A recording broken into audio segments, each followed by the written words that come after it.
Olá, professor. Esse trabalho é um artigo científico sobre o teste de hipótese, o Students T-Test, feito por mim, Eduarda, e pela Débora. E o título desse artigo é Primeiros Passos com Estatísticas para UX. O artigo Métodos Qualitativos em UX Design explora técnicas como entrevistas contextuais, criações de personas, jornada do cliente e storyboards, para a gente poder entender os usuários e melhorar a experiência deles. Também destaca a importância de complementar esses métodos qualitativos com abordagens quantitativas, como, por exemplo, os testes de hipótese, para poder validar diferenças significativas entre os grupos de usuários ou variações de design, visando criar soluções de design que são mais eficazes.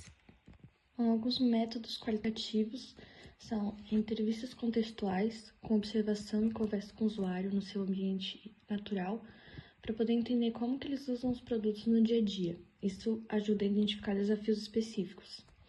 Depois, criação de personas, que são perfis fictícios, que são baseados em dados reais, para poder representar tipos de usuários, orientando o design focado nas suas necessidades e comportamentos.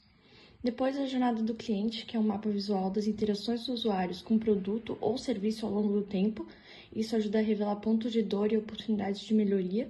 E por último, storyboards, que são sequências visuais que vão mostrar como os usuários interagem com o produto. Isso ajuda a identificar problemas antes do desenvolvimento final. Entre as importâncias dos métodos qualitativos, a gente pode destacar a empatia com o usuário. Eles ajudam a entender os usuários e poder criar soluções de design que realmente vão atender às necessidades deles. Isso permite que o design veja o produto sob a perspectiva do usuário. E também insights profundos. As entrevistas contextuais e a criação de personas vão fornecer um insight detalhado sobre os comportamentos, as motivações e as necessidades dos usuários. Isso ajuda a identificar problemas que não são evidentes através de métodos quantitativos. Porém, existem limitações no método qualitativo. Eles frequentemente envolvem um número menor de participantes, isso pode limitar a generalização dos resultados. Mas esses métodos são ideais para explorar questões em profundidade e não podem fornecer uma visão completa do comportamento de todos os usuários. Em UX Design, os métodos quantitativos são dados de usabilidade, que registram o número de erros de usuário e tarefas inacabadas durante um teste de usabilidade, usando gráficos que mostram a frequência e gravidade dos problemas. Esse método é essencial para avaliar o design. E também estatísticas descritivas. Essas estatísticas, como taxa de conclusão, número de erros e duração da tarefa, resumem os dados e revelam onde melhorias no design são necessárias. As estatísticas inferenciais são usadas para tirar conclusões e generalizações sobre a população a partir de uma amostra representativa. Isso permite que os designers de UX entendam o comportamento do usuário em uma escala maior e também possam fazer previsões baseadas em dados confiáveis. Hipótese nula e alternativa.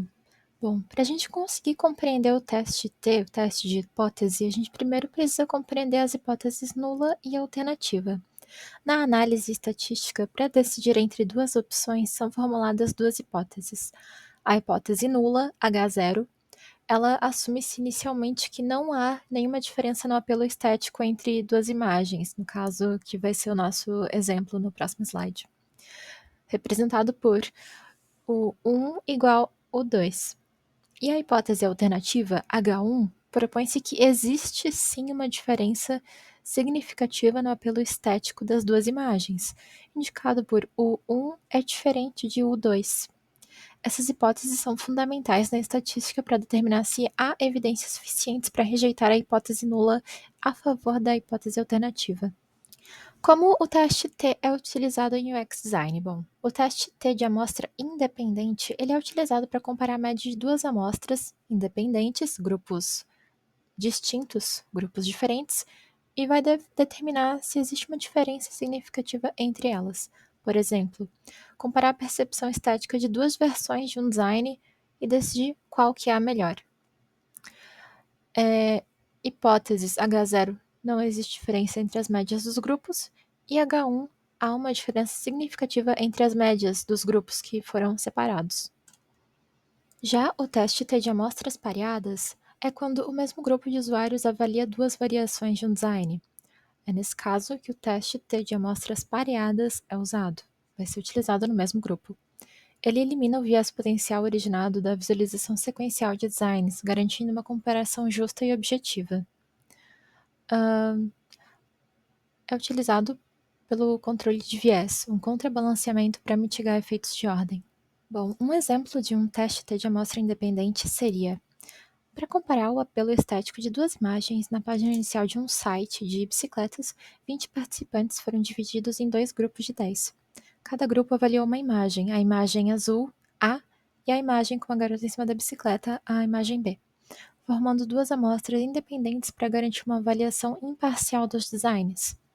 E o meio que estamos comparando é o apelo estético que vai ser percebido da imagem A versus a imagem B, em dois grupos distintos. Se a hipótese alternativa, a H1, como já explicado anteriormente, for considerada verdadeira, então a gente pode concluir que os meios de apelo estético dessas imagens são, sim, diferentes.